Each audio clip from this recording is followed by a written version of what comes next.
All right, we're braving some semblance of the weather. Just going up to the platform and back. By the way, the steps are gone. Stairs are still here.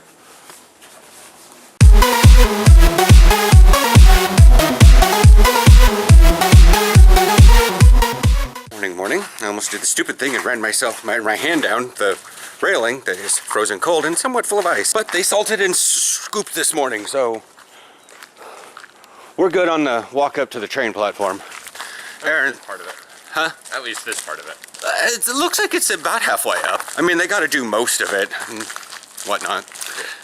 But the sky is clear. Sky is clear. I can't really show you right now because we have.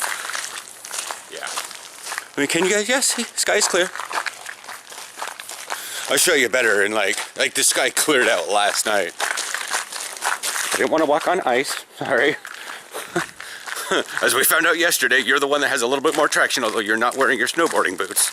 Because I lost the sole of one of them. Yeah. By the way, clear skies. Clear skies. So it got significantly colder last night than it would have been. We have a lot of ice on the roads. I'm gonna wait till like midday and go set up another appointment. I think I'll be fine getting into my appointment tomorrow morning. My physical therapy. Yeah, seems like, well, getting out of the apartment and maybe down Milliken might be an issue, but I think Murray, 26, downtown Portland, they're gonna be fine. You'll tell me how downtown Portland is. Yeah. Like, a selfie from Pioneer Courthouse Square and just show me. I mean, if anything, I'll transit down there. I'll just leave early and ass morning. Just showing y'all that like the snow and stuff is beat back because that pool is heated. It's not just the fact that it's super cold and the water is just steaming. But I gotta get up to Freddy's later and get paper towels, and I gotta go set a new psych therapy appointment. She called me yesterday and was like, I'm like, no shit. They're probably closed today is the thing, but yeah, I should probably call before I go. Yeah, see, the city doesn't give a crap about this kind of parking lot. Even though it's a private parking lot. It's a TriMet parking lot, but technically it's within Beaverton, so Beaverton has to worry about it, and it's not that big a deal. Crunch, got a lot of crunchy going on. But that's what it tells you when they kind of got the salt down also, because it's starting to break the ice apart. But everything did freeze last night. Like, yeah, that wasn't a light kick. The sun's out now, so hopefully process will pick up. Well, it's going to, because the ice is going to be hit directly by sun, but I worry because if it doesn't melt enough, but anyways. Yeah. Okay. He was in his snowboarding boots yesterday while we were out walking, and then he was like, I feel lopsided all of a sudden. It's probably buried if it's... Yeah. Might show up next week. Yeah. I think they said our highest temperature is going to be 29 until Sunday, so this stuff's not going to melt anywhere anytime fast. Yeah. Hopefully the actual sunlight hitting it will melt some, just because the temperature may not warm up, but... Yeah, usually where we put the ice melt, it turns to slush and the sun hits that and kind of helps a little bit, so... Yeah, that's what I'm hoping. You guys will have this part done. Yeah. I'm like, I have an appointment at downtown Portland tomorrow. I'm thinking it should be fine to get down there tomorrow, but... It's probably fine today. I hope it's fine today. Even like just driving here, I came all the way down Murray from the far end, and other than Murray Hill, it was just, just that thin layer of frost. All right, I'll be fine tomorrow morning then. Some people are buried though. What? Are buried. Oh. Like the snow is up to the guy's bumper. There's like 2 doors on that Max that were considered out of service. Oh, got a step. Apparently we weren't walking on the sidewalk. That was... When people don't have visual clues, they tend to walk however. Yeah, and you notice that the weird part is on the left. Yeah. It might be because they started from up there. I would see that if TriMet did this, they parked up there and walked this direction.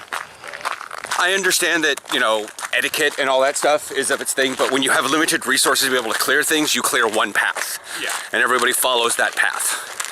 So if I were on the right side of this path and someone came down and were trying to get to the other side of me and walk through the snow when I have definitively path on my left side, then I'd be complaining. But ain't nobody riding Nike bikes today. Like, it looks like they scooped it from the Max platform. Yeah. There's a guy on a bike on the Max platform and I'm wanting him to biff it so badly. Oh God. Oh, so sunny. It's good because, like I said, the surface and metal things will accumulate the heat and they will melt. So a lot of roofs and stuff and cars will get unstuck today because they'll warm up. Because once you get the inside warmed up, as long as people have windows that they can look inside. What you writing? Rowan messaged me, hey, I was checking myself on one of those creepy find your family websites with my dead name and new name and opting out, and notice you're listed as a known associate. TJ and your parents appear to be listed too. Alright. And I'm replying, yeah, but I don't care. Or I don't try to hide it. I mean, I understand the thankfulness, but it's sort of like, even the people that I have completely, like, absolutely will never speak to them again. If I ever see them again, I will not even be sassy. I will be a bitch to them. I don't care if we're associated because I watch my actions to an extent. There is always alcohol.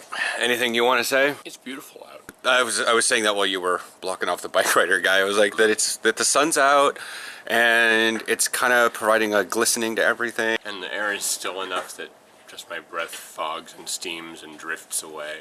Nothing else. Bye. I just realized that we watched Kingsglaive last night. The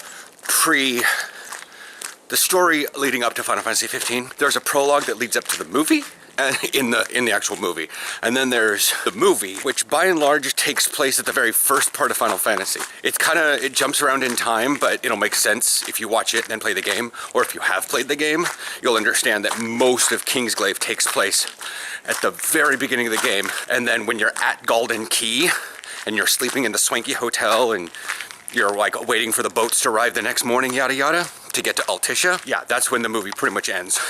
The post-credit scene, which I've said before, if people complain about Marvel movies and their post-credit scenes, play a Final Fantasy or Kingdom Hearts. Like, not only do you have to deal with, you know, all of the credits, you have to deal with the credits sometimes 4 times because they have to do the localities of, you know, Japan, North America, Europe, sometimes even Australia. And so, if you're going to play Final Fantasy 15, if you have played Final Fantasy 15 and have not seen Kingsglaive, I suggest seeing it because the CG sequence that took place in the game where Emerald Weapon attacks Insomnia, that's small. That's like almost an excerpt from the movie. But yeah, when you wake up the next morning in Golden Key and they're all like, it's all over the papers. Insomnia's been attacked. And they want to go back to Insomnia because there's like, oh, there's no reason what to do, blah, blah, blah. Then the game moves on from King. However, the post-credit scene, as I was talking about, is midway through the movie, but it's that direct lead-in to Final Fantasy 15, where Prompto's driving and, because you're looking at the car head-on. So Prompto's over here driving, Ignis is over here, and then the other, Noctis and Gladiolus are in their respective spots. They're talking about, oh, we need to get you all prim and proper for your wedding. You know, do you like her? It's been so long. And then like the car runs out of gas. And that's technically the start of the game. So that's that. But if you want to know kind of the idea of of Lunafreya getting the ring, getting out of Insomnia, like she was at Tenebrae. Then she showed up in Insomnia, was actually there at the very beginning of the game, and the entire time, like, she didn't actually get out of there until after the attack. But it completely explains kind of why the Empire got a bit beat back after that attack.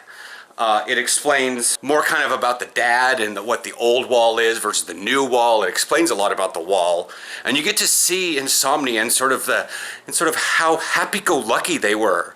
Just, I mean, yeah, they had their little bit of slums and area, but it was just people didn't care. They had the wall to protect them. That's all that, and explains the political intrigue and stuff that happened, you know, because like the Noctis and the other characters kind of like, did my father know this was coming? It seemed like he knew this was coming. Did he make me leave because he knew this was coming? Well, yes, he did. But you know, that's spoilers. It's been out for a while. I'm not condoning anybody doing this, but if you can get it for free, do so. I bought it on the PlayStation Store. It's available pretty much anywhere because it's effectively just a standalone movie. But yeah, so I'm gonna get this up and edited and go back to my WoW stuff. I ain't got not much I'm doing. I'm just gonna warm up my fingers. Catch you guys tomorrow for one take after my physical therapy appointment.